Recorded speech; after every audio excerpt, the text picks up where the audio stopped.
Donald Trump claimed that the South African government was stealing land from the white population, so he suspended aid to the country. He desired to hold South Africa accountable.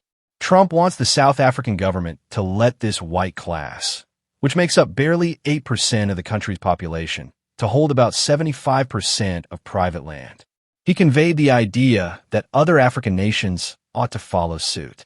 Burkina Faso's Captain Ibrahim Traore, meanwhile, has publicly disregarded Trump's directives. In addition to ignoring Trump, he declared that he will work with South Africa to regain land from Western corporations that mine precious metals valued at hundreds of billions of dollars.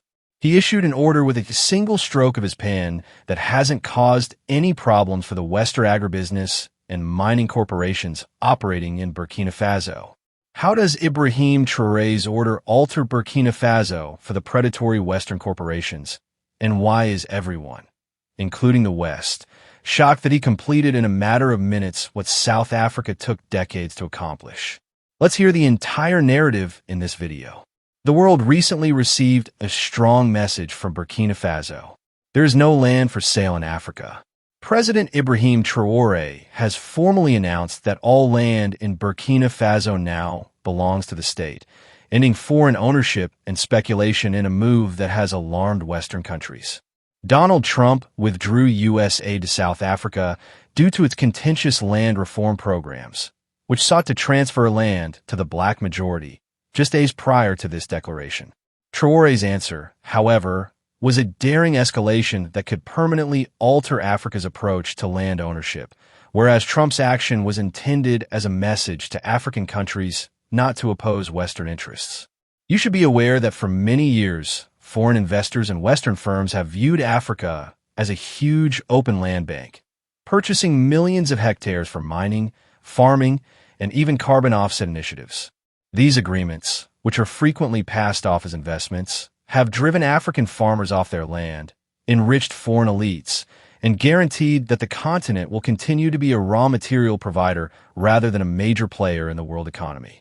However, Traore has made the decision that enough is enough, much like his South African competitors.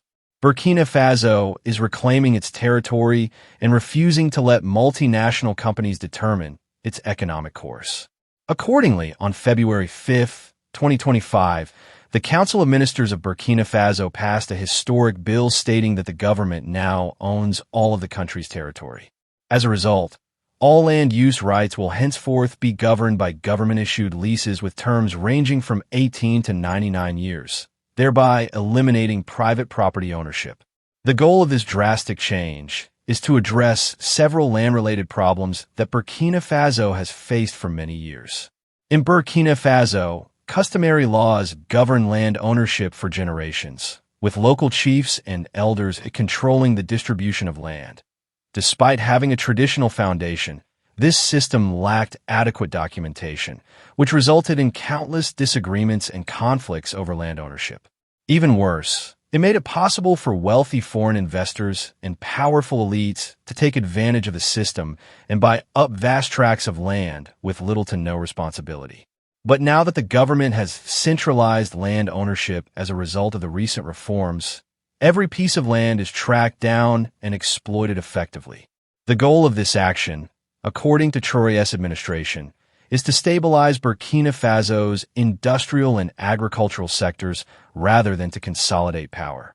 This is accurate since the government may manage land use, stop land grabs, and guarantee that all land is used for the advantage of Burkinabe citizens rather than foreign investors by seizing possession of the land. The total prohibition on foreign property ownership is one of the reform's most immediate consequences. Under the pretense of investment, banks, sovereign wealth funds, and multinational corporations have been purchasing millions of hectares of land throughout Africa.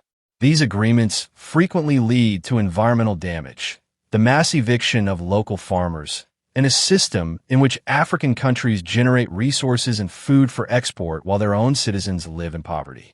Following the global food crisis of 2007 and 2008, when food prices surged in Western countries, China and Middle Eastern Gulf states started vying for large tracts of African farmland. The problem of land grabbing became more serious.